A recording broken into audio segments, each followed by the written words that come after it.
Good morning, everybody. I hope you can hear me. I don't know if people could do some applause or some hand waving or something if you can hear me. I can't see or hear anybody, so it's a little odd as an experience. Brilliant.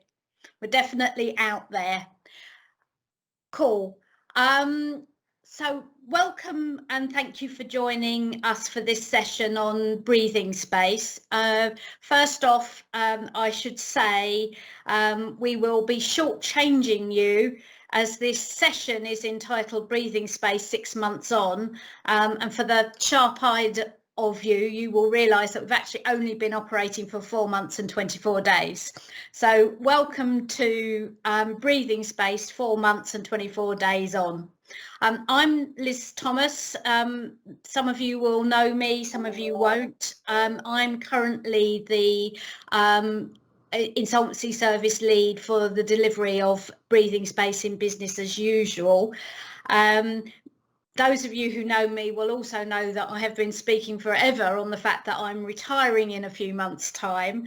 And so we also have with us Neil Sutton, who will become the new me in the Insolvency Service across breathing space, adjudicator, debt relief order, and all those other things that I've sort of dabbled in over recent years. We also have Andrew Haley, who worked in the Breathing Space project and also is the day-to-day operational lead for Business as Usual. He's going to be trying to corral and manage the Q&A and is hoping to get away with not saying anything, but I suspect when some of the questions come in, he's going to be the person that we're going to need to answer them. You also, during this presentation, will meet the team. Fingers crossed that works. I know there's been some IT glitches going forward. We're looking to try and manage questions at the end. We have a slot at the end to do that. We hope the chat is working. I don't know. Andrew, do you want to just put something in the chat to make sure that it's working? If it is, questions that you think of as you go along, if you could put them in the chat, Andrew will monitor them and then we'll bring them out during the Q&A session. So that's everything from me for now. Over to Neil. Thanks, Liz. As Liz said, I'm Neil Sutton. We'll be taking over from Liz, such as anybody can later this year when she retires. So this morning we're here to talk to you about breathing space. Firstly, why breathing space? So I'm personally lucky enough, or have hung around for long enough to have seen some big changes to the personal insolvency sector. I joined the Insolvency Service back in 2004, just as the Enterprise Act came into force. So the Enterprise Act reduced the length of bankruptcy and decriminalised misconduct. Much of its aim was around reducing the stigma of debt relief. In 2009, we saw the introduction of debt relief orders. Those were aimed at helping those people most at risk.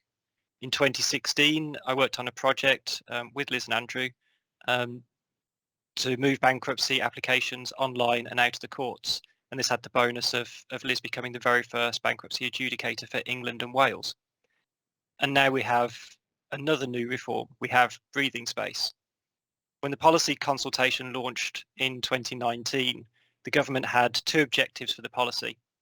Firstly, to help individuals who have already accessed debt advice to engage fully with the process and therefore find the best chance of getting the best outcome. The second objective was to encourage more individuals to seek debt advice in the future. The rationale here included research that shows people accessing debt advice are less likely to sink into a cycle of debt, and also that through the debt advice process, creditors are likely to receive higher repayments and spend less on recovery costs. So Breathing Space was launched just short of 2 years after the consultation on May the 4th this year. As well as being promoted online and on social media by money advice services, the Treasury, and of course ourselves, a number of media outlets reported the launch. I'm just going to read to you what the BBC said when they reported it back in May. A new breathing space scheme has begun in England and Wales to shield people from problem debt and from further interest and charges. people receiving debt advice can apply for a break, which lasts for up to 60 days, to prevent them falling into a spiral of debt. Debt charities have campaigned for years for the introduction of a breathing space scheme after watching people borrow more money to pay interest and charges on their existing liabilities. Under the scheme, these extra costs will be paused and no enforcement action can be taken. The article goes on to quote Lorraine Charlton of Citizens Advice. What Lorraine said was, if you have unmanageable debts, the new scheme can give you the time to get advice that will help and to start taking action. Breathing space, though, isn't a temporary fix to keep your creditors at arm's length. You'll need to work with your debt advisor to try and make a plan to deal with your debts long term. So what protection does breathing space actually provide for the individual? The main impact is that charges and interest against qualifying debts are frozen and creditors have to pause chasing for payment or other enforcement action.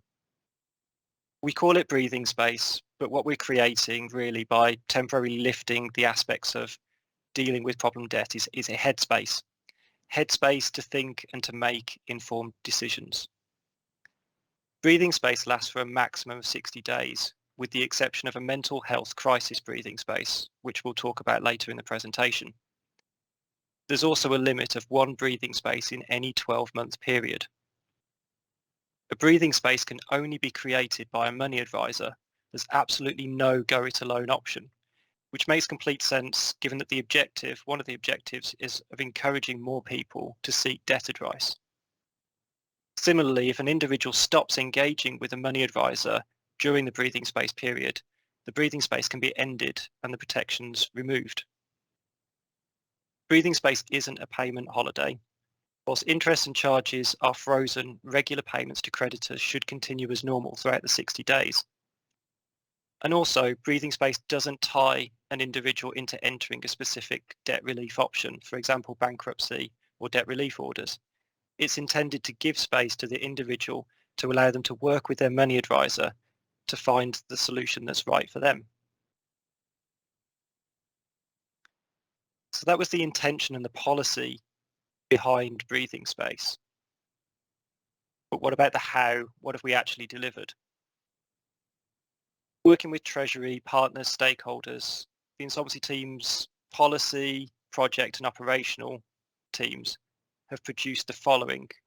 We've produced the debt respite scheme regulations, which is difficult to say. So the debt respite scheme regulations, which is the legislation enabling the policy. We've produced a brand new digital service hosted on .gov, where money advisors can register breathing spaces. And as you would expect from any digital service, it complies with government digital standards and also accessibility standards. We've produced an automated service linked to gov.notify, a central service that delivers breathing space notifications to creditors and individuals. We've delivered a creditor portal that allows creditors to log into our central system and search and view breathing spaces relevant to them. And we've also created a brand new operational and customer service team, which comprises mainly of apprentices. And we also have an IT support process for users for reporting, triage and resolution of any issues. As you can imagine, there was also a lot of communication and stakeholder engagement involved with delivering breathing space. We've onboarded over 630 money advice organisations. So those organisations, their advisors, can now offer breathing space to their clients. We've also onboarded just over 1,500 creditors. This means we've agreed a communication route for receipt of breathing space notifications with these creditors. We've also added them to our centrally managed party list so that the creditor can be selected by a money advisor when the money advisor is creating the breathing space. Of these organisations, around 60 of them are uploading or receiving information from breathing space via an API, so they're integrated with our services. In terms of preparedness, breathing space training for money advisors was coordinated by Money Advice and Pension Service and was delivered from March this year ahead of the May go live. We have ongoing technical support that's being provided by Shelter's debt advice specialist, which is similar to the arrangements that we have in place for the debt relief order scheme. And again, ahead of go live, we provided samples of notifications and guidance to creditors so that those organisations had the opportunity to see and understand what a genuine breathing space notification would look like on day one. If you still want to know more about breathing space after this presentation, the guidance for creditors, money advisors is still on .gov and will stay there obviously for the life of the system. And there's also guidance on the mental health crisis breathing space separately produced by Treasury.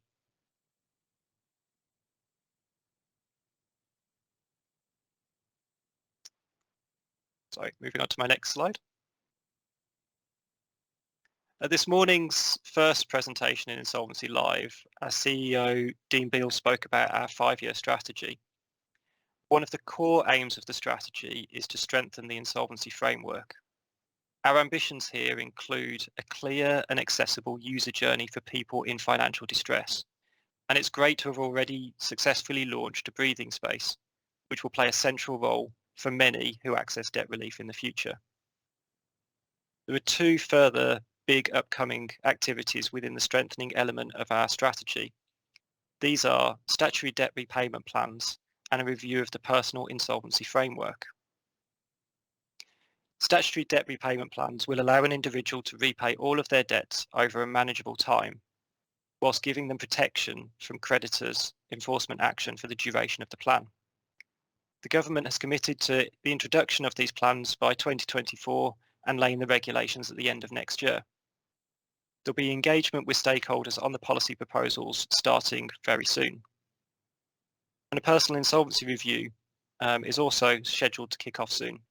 Our policy team are currently working with stakeholders on the scope for a call for evidence and hope to issue that early next year.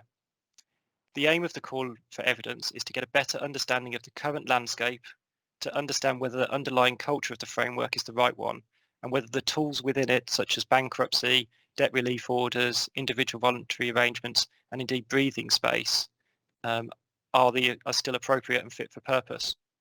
And it will also look at funding for the insolvency framework that we have. It's easy to see as part of a user journey how SDRP and breathing space fit together. Breathing space being there to allow a period of time to explore with a money advisor whether a repayment plan could be put together.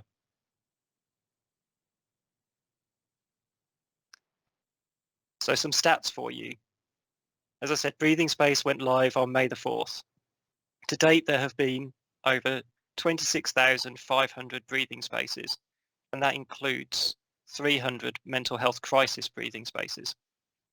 Approximately 82% of the notifications have been issued electronically. On average, there are just shy of 9 creditors per breathing space. And we send at least 2 notifications for each case. That would be a notice of commencement and a notice that the breathing space has ended. Really pleased to say that feedback from money advisors and creditors during our stakeholder feedback sessions has been generally positive. And we've also managed to continue to deliver IT enhancements since go live, including the creditor portal and a search functionality.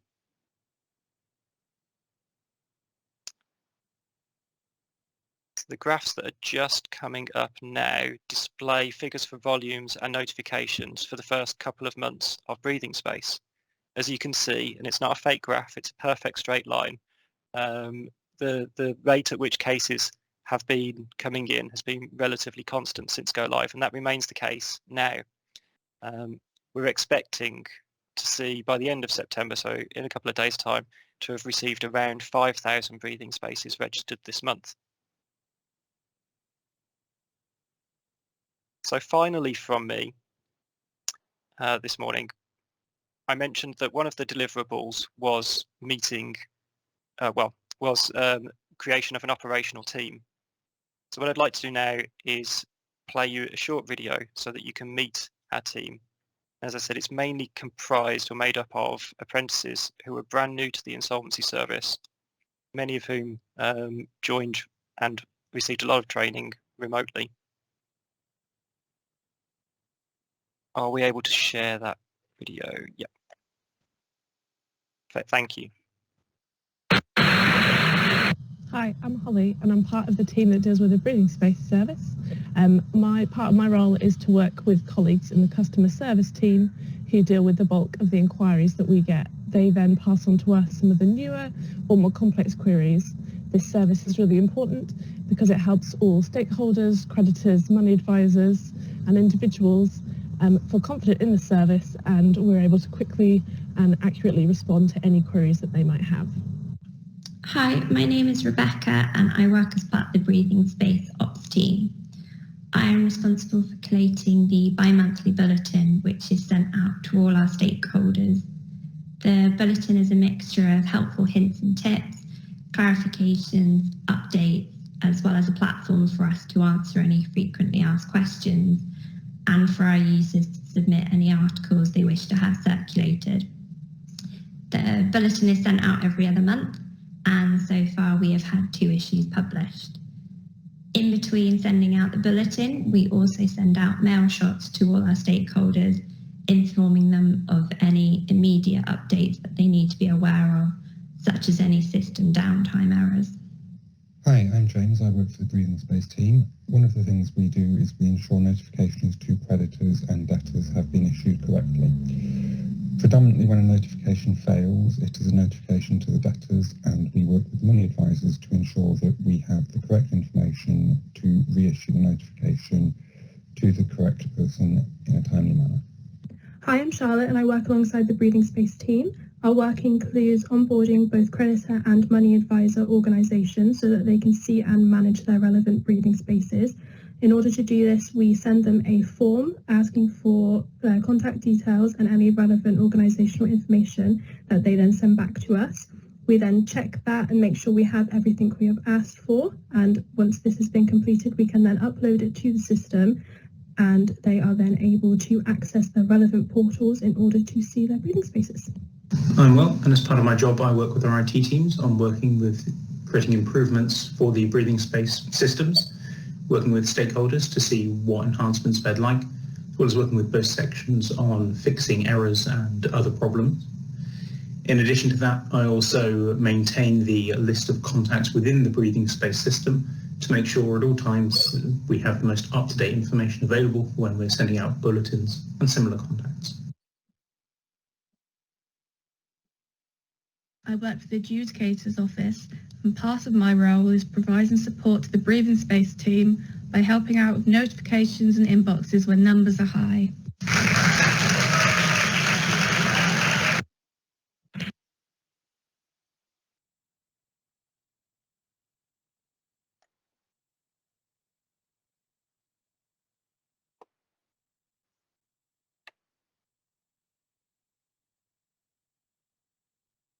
Okay, I think it's over to me again now. Neil is going to flick through the presentation. We haven't worked out a slicker way to do this. I'm really sorry. There we go. Sorry, Liz. There we go. No, absolutely fine. I deliberately didn't take any of the IT driving because I knew this would be a problem for me. So that was the team, nearly all of the team. I think there was just 1 or 2 people missing. So it's small and perfectly formed to run the whole of the breathing space operation. But as Bryony said at the end, we pull in support from elsewhere when we need it.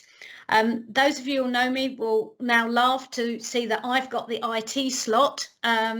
Not my forte, but hopefully I can describe what we're doing in a way that even people like me can understand. So this was, as I think everyone who was involved knows, a complex IT build, but it's also a complex IT operation to maintain. You'll see from previous slides that we have over 2,000 organisations using the money advisor and creditor portals, and we also have around 60 organisations using APIs. reliably informed after Googling it this morning that means application programming interface, and I'm none the wiser. But these are organisations that have their own systems and they pull the data from our system. I know that much. So it's a complex landscape, and what we had to do was to put together a system where our small operational team and our relatively small IT team could manage interactions with our stakeholder community when the inevitable issues around IT occurred. And they do, and they have. So we have put together a new system for the insolvency service, which is working directly with our stakeholders. It starts with organisations having their own internal support network for IT issues. All organisations have a super user, and in fact we encourage and really request that they have more than one super user. And that is the first port of call for users within their organisation who have problems. Super users, there's some information and some guidance out there for super users, and we also, the super user is able to contact us directly, and we'll talk a little bit more about that on the next slide. We also have GitLab, which is currently now being used as a depository, a library for all the information about how the system is built. Largely this is for API users and their developers, so that if they're tweaking their system or they're making changes, or indeed for new API users coming online, they are able to get all the technical information that they need in order to configure their APIs so that they will work with us. So that's the sort of self-help stuff that is out there. If you move to the next slide, Neil. Super users, as I say, they have a dedicated inbox which they can communicate with us where there are IT issues. We've received over 6,000 emails into the IT problems inbox since go live. A large number of those were in the initial weeks, as you can imagine, when people were trying to get logged on and just trying to find their way around the system. These emails are triaged by our operational team, who you've just, some of whom you've just met, and they will resolve the issue where they can. And again, in the early days, that sometimes meant us doing one-to-one video chats with individuals to ensure that they could get logged on and get them through a variety of problems that there always are with getting access to a new system.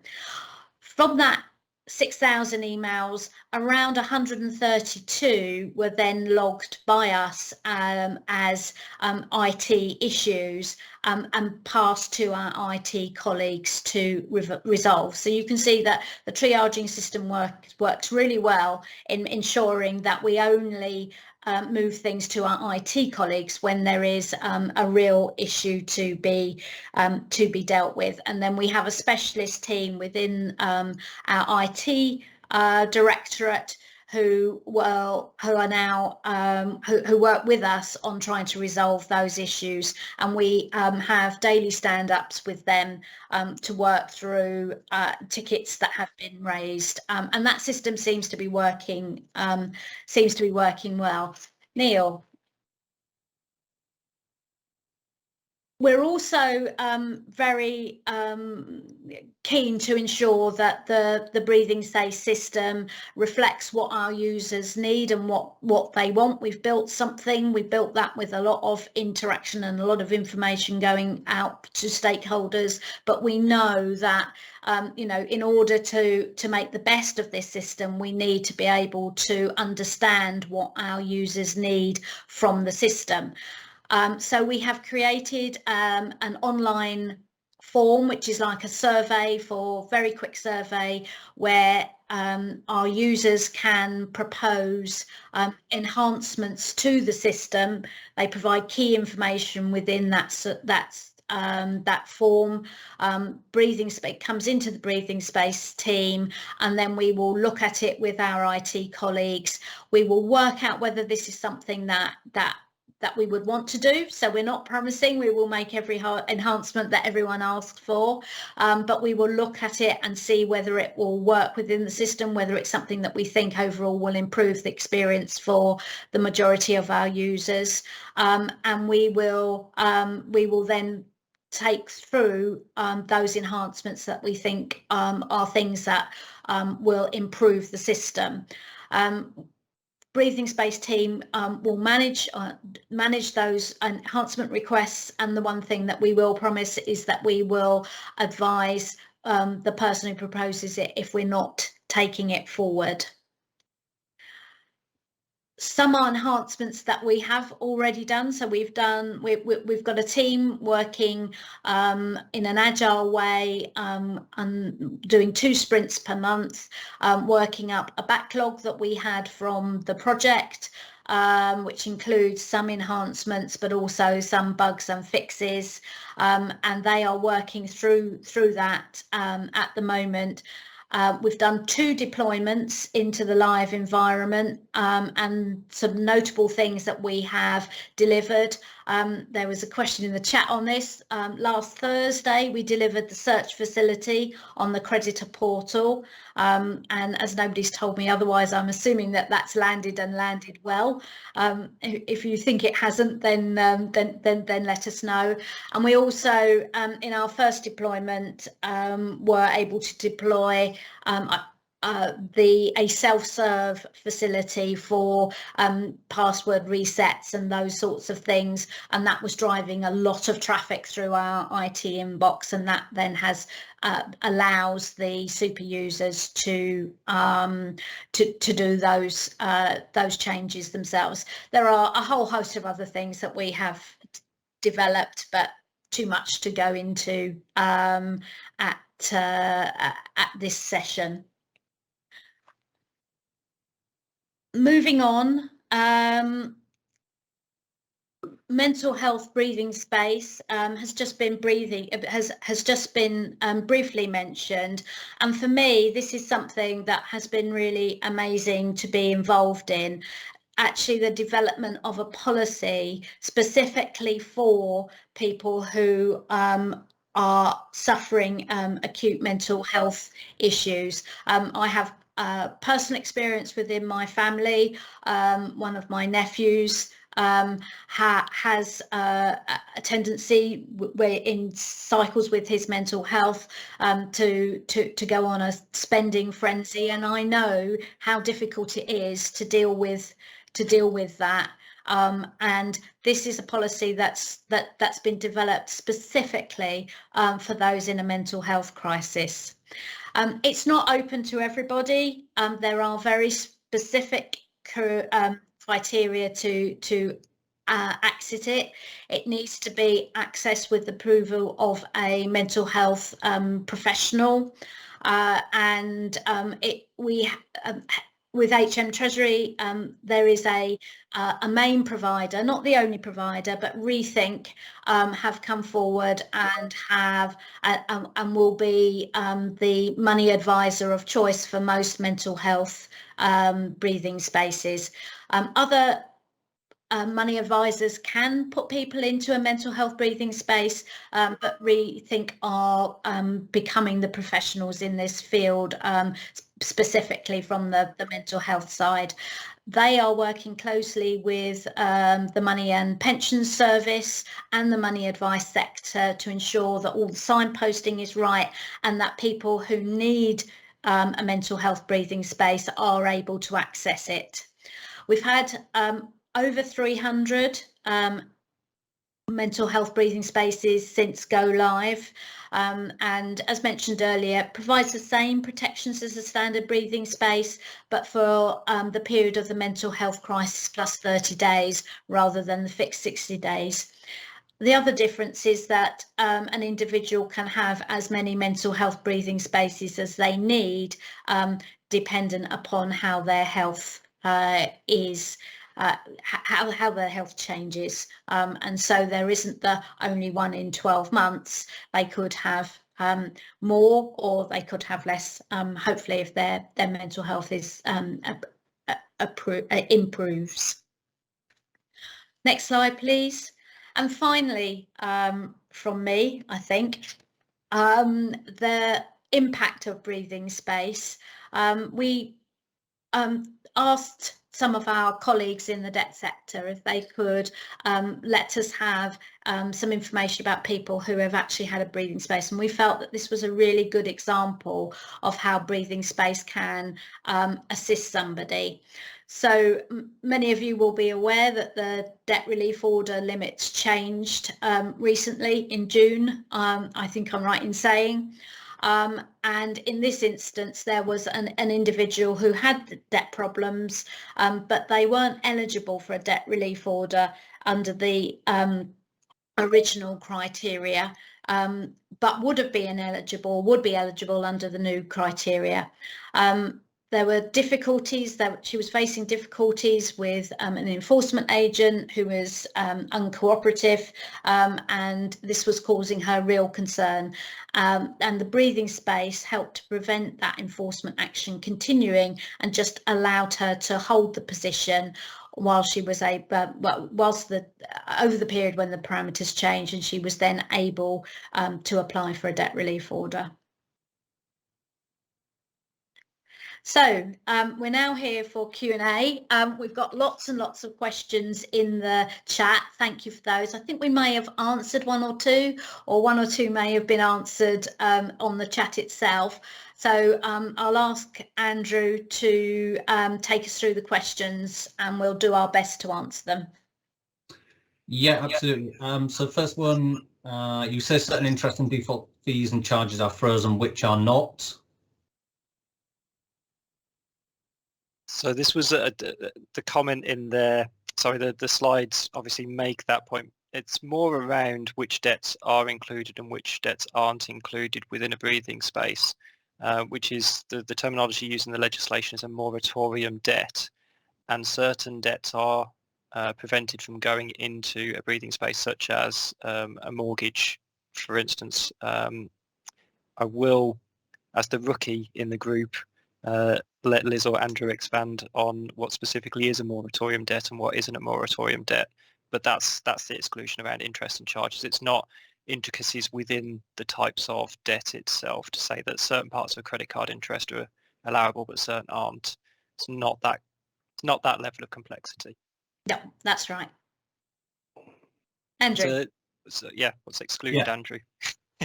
No, that's fine. So why is there no minimum time gap between taking a loan and applying for a breathing space? Sort of sets out an example of a customer taking a loan in the afternoon and then receiving the notification very first thing the next morning. Does that mean that the customer took out the loan with the knowledge that they were or would be entering breathing space? Should that be permitted?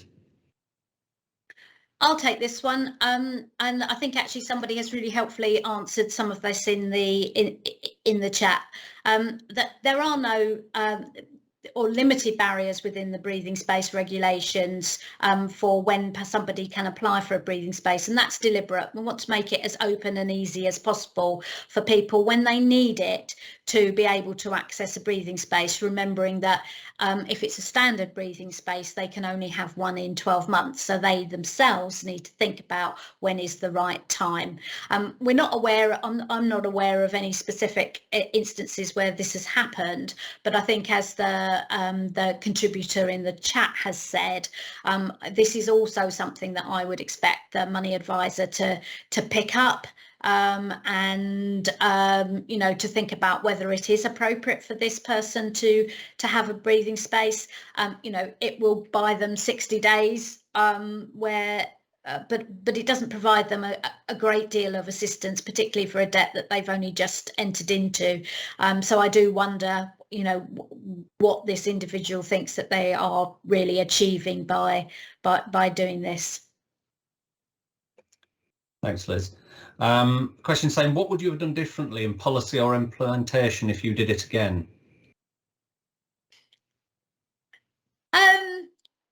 always like a bit more time, I think. Having a hard deadline is always difficult, and there were an awful lot of moving parts with this legislation, particularly as it was sponsored by Her Majesty's Treasury, and so we had to work very closely with them. I don't know. It's hard, isn't it? I really don't know. I don't really look back hugely. I think maybe it's something that, you know, if people have ideas about how what they think would be, you know, better from a policy and implementation perspective, it will be useful to hear those. But we were quite happy with the launch, albeit that it was quite difficult, accepting that nothing's perfect. Thank you. If the breathing space starts, but the creditor takes 4 days to receive notice of this, as it has been sent out by post, what happens if in that gap the creditor has already taken and has the outcome of their enforcement action?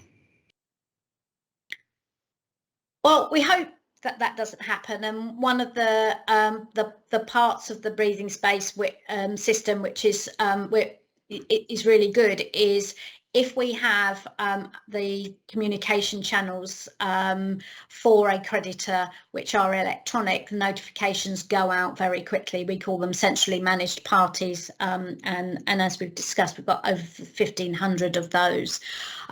So the system itself is set up to provide notifications very quickly, but there is an issue where the centrally managed party creditor isn't it isn't selected by a money advisor, or indeed there will always be creditors who don't have notification, and so, you know, these things will happen, and I think what we'll need to, you know, what occurs in each case will, you know, really depend upon the circumstances of that case, when notification happened, what has actually happened. Do they need to go back to court? Does the client need to go back to court? I mean, the client will have been aware that they had a breathing space, so if there was an enforcement or court hearing, you would expect the client to have informed the court of what was happening, and that may well have given a different outcome.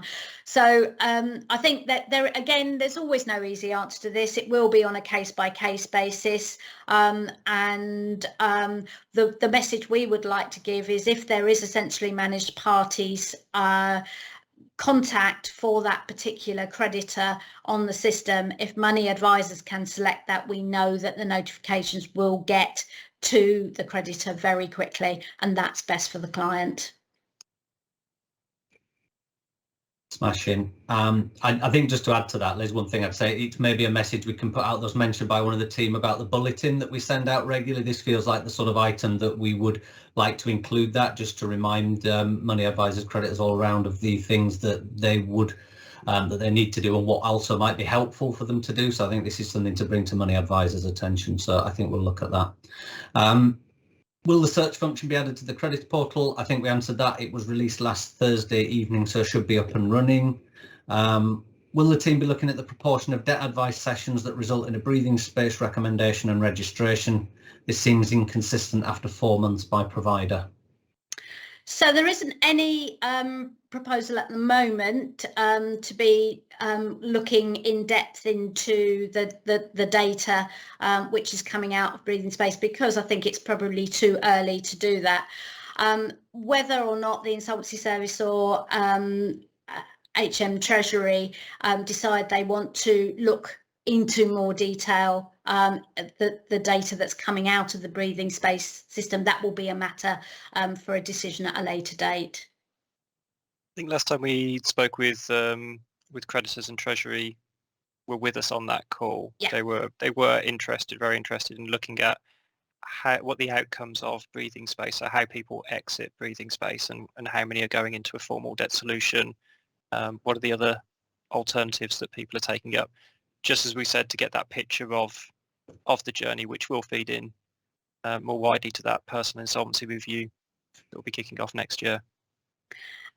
And just to be clear, our system doesn't collect that data, so that would need to be a separate piece of research that we did with money advisors to see what sort of conversion rates there are from both from appointments to breathing space and from breathing space to other types of debt solution. Smashing. You state that there is a creditor portal. Does this apply to lawyers acting for a creditor? Also, from experience, formal notification has been sent to process servers and enforcement agents, but instructed solicitors not included. Can this be changed? Andrew, do you want to take that one?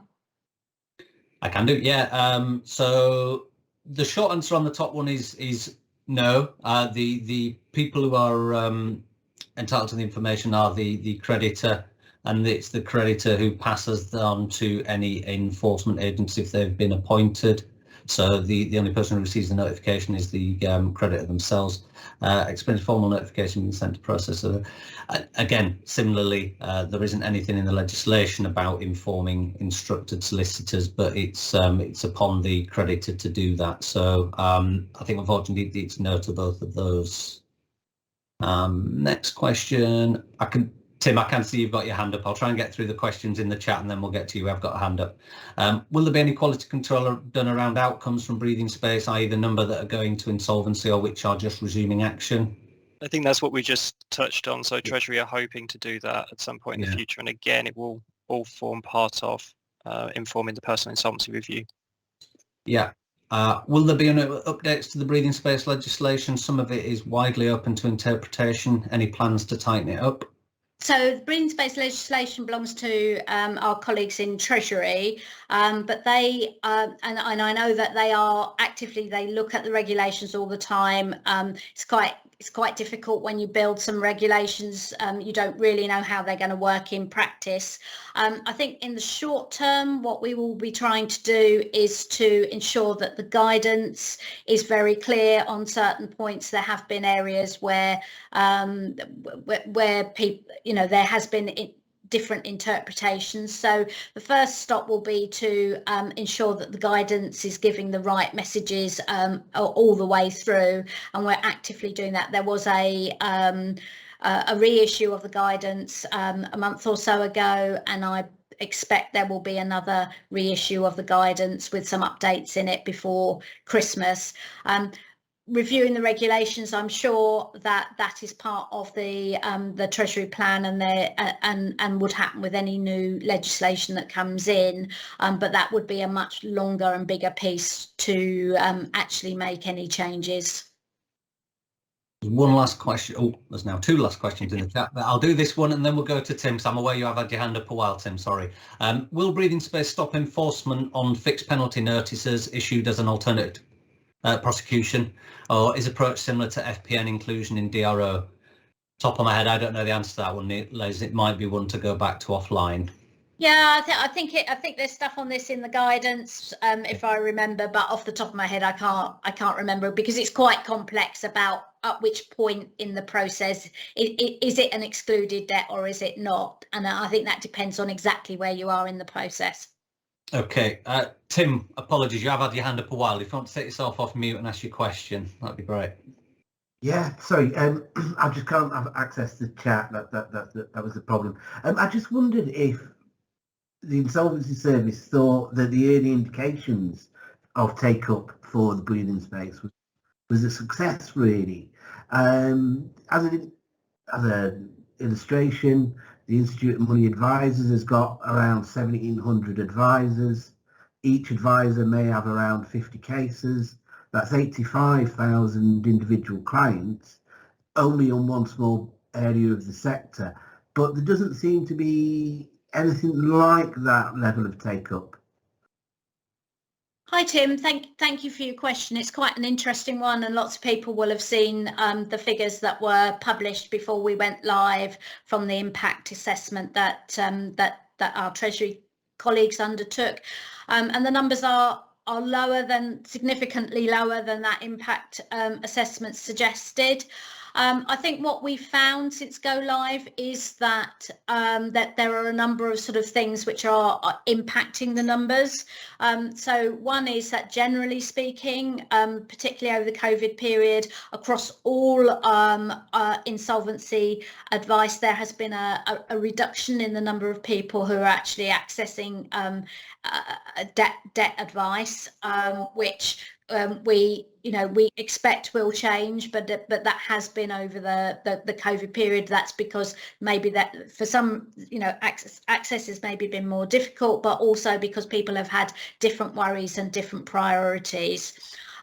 There's also been a reduced uptake in debt solutions, so the bankruptcy numbers have been much lower than in previous years. Debt relief order numbers were lower, but with the parameter changes, those have come up a bit, but still having a sort of underlying suppression. And the other thing I think that's been really important that we've identified is that money advisors are recognising that a breathing space is not always the right thing for a client at the time. I think people felt before launch that you go for debt advice and you'd automatically go into a breathing space. That would be the right thing to do, and then there is a so a period of time to work through the issues. But I think that debt advisors are in their professional capacity are ensuring that it absolutely is the right solution for people. There are consequences of going into a breathing space, and so it isn't always what somebody needs. It might not be something that they need at this time, but remembering that you can only have one in 12 months. So is it right to do it right now, or is it something that might actually be more beneficial further down the line? So I think we do see it as a success. Clearly there are thousands of people who are entering breathing spaces. Others can judge. Thanks. We're a minute or two over, but there's a couple of questions left. Do we want to try and quickly just do these if people want to hang on? Yeah, but we'll need to call a halt to the questions now, otherwise we could be here for some time. Yeah, okay. So Louise has asked, what are the implications if a creditor ignores the protections in place and proceeds with enforcement? So there is a process for money advisors to issue the creditor with a warning letter, which ostensibly comes from us, to say that they are aware that they haven't applied the protections and they should. If there is persistent failure, then it's open to the creditor being reported to their regulatory body if they have one, accepted that landlords, private landlords, these sorts of people are not going to have one, and also for the use of a complaints system. And I think that's it, Liz. And apologies, we are recording this session and we can share it. So contrary to what I said in the chat. I think that was a repeated question, wasn't it? People would like to watch this again, which is good. I don't know if that's good news or bad news. Yeah, I think that's all the questions that I can see. I'm trying to take a quick cut and paste of them as well, in case there's any that we have somehow missed. And Sam has provided some extra stuff around the enforcement action taken, that it's null and void if it's been taken whilst there's a breathing space in operation. Okay, so that's all of the questions then that we have time for, and hopefully also that we've answered there. So just remains for us to say thank you very much for joining this session. Hope you all found it informative. There are more sessions continuing for Insolvency Live this afternoon. So Andrew, when's your next session? So we can give a quick plug if people would like to join. 1 o'clock, talking about customers. Perfect. So if you have the opportunity, please join us this afternoon. Otherwise, thank you all very much and have a great day. And goodbye from me. This is probably my last big event of this type. So for those of you who do know me, it's been a blast. Thank you. Thanks, everyone. Bye.